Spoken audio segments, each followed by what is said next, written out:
So just this week, I was in my favorite local smoothie shop, and the woman there was telling me about her son who used to play piano. He was really good, very talented, hit a plateau, practice was boring, right? And she said, well, I was cheering him on. I'm like, yeah, but your mom cheering you on, you go so far. Um, and so he kind of quit.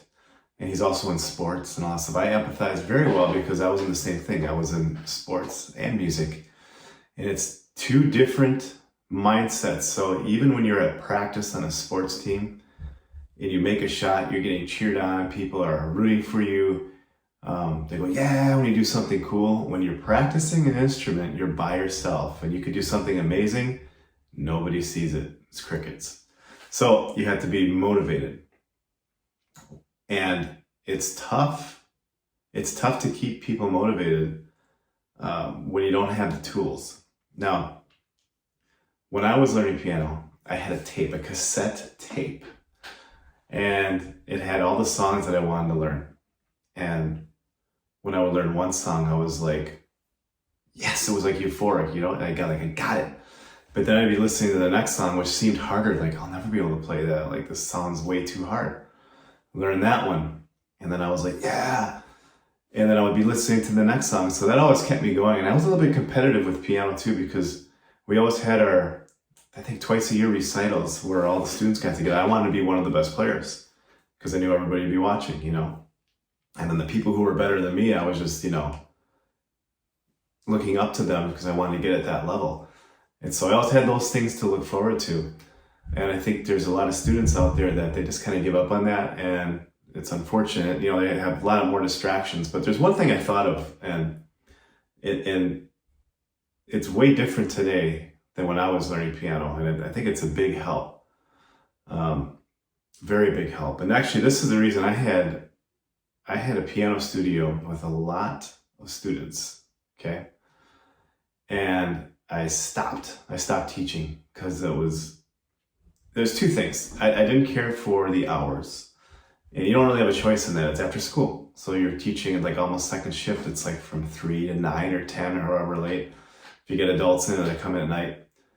And that's just how it is. That's cool. Some people like that lifestyle. I didn't. I like to work during the day and, chill out at night. So wasn't a big fan of that. The other thing was the place I was at. It was an awesome studio. Great piano center.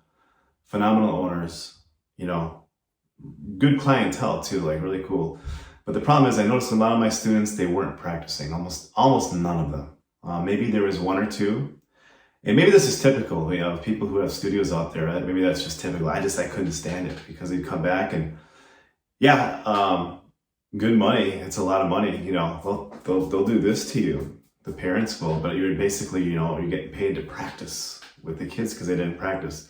Even with some of the motivation stuff I told them, there's just too many distractions, video games and their friends and video games, deter most of these students. And a lot of times they didn't really want to take it. Their parents are kind of like making them like, give it a try and see if you like it, and that's cool too. You don't know unless you try. And so those two reasons I left it. I got out of teaching one-on-one studio, even though I had a lot of students and a lot of people a lot of teenagers wanted to come to me because I was the band guy, and they knew that they could come in with like a cool song off the radio and we'd figure it out together and stuff. And that stuff was cool, but like on their own, very little practice was being done. So I got out the door. But one thing I was thinking about for today, and I didn't have this when I was growing up, but we have all these avenues for live, right? Twitch and, Foxhole and D-Link, all this stuff. So they have all these places. I think there's even a place for musicians to go live.